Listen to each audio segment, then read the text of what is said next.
Pinagpapaliwanag naman ng Civil Aeronautics Board o CAB ang Cebu Pacific. Yan po'y matapos maiwan eroplano ang maraming pasahero dahil sa haba ng pila sa check-in counter.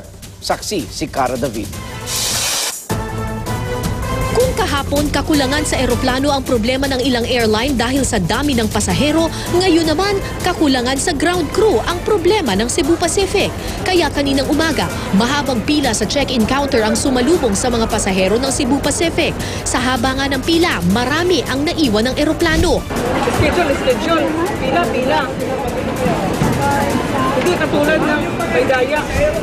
I won't tell my friend to come here to the Philippines. And for me, it's the first time and last time. It's the last time I'm here. Si Elmer, isang OFW mula Norway, alas 6 pa ng umaga nasa Terminal 3 para sa kanyang alas 8 flight. 2 oras siyang pumila pero naiwanan pa rin ng eroplano. Parang 15 meters na lang. Kaso nga lang, hindi gumagalaw yung ano ba. Kasi walang tao nga, walang masikaso. Pag nakakuha ako ng ticket ngayon, para bukas, hotel na lang siguro ako ulit. May reunion kami bukas kasi. Ayon sa Cebu Pacific, marami raw sa mga ground staff nila ang napagod noong Pasko kaya hindi nakapasok o na-late. Marami po sa mga regular counter agents natin ang hindi nakapasok ng on time or nakapasok at all. As you know, over the last couple of days, medyo po talaga tayo, nag-overtime at saka nagsistretch. Nangako ang Cebu Pacific na ire-refund o ire-rebook ang ticket ng mga pasaherong hindi nakasakay. Ang problema, fully booked na ang maraming flights ngayong araw.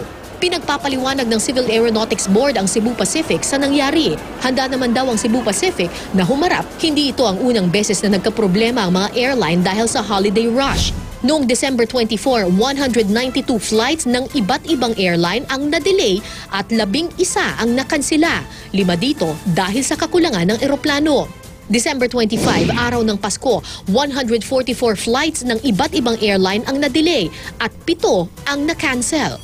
Bandang tanghali na ayos na ng Cebu Pacific ang mahahabang pila sa check-in counters. Nakakuha na ng dagdag na ground personnel at bukas na ang lahat ng 32 check-in counters nila.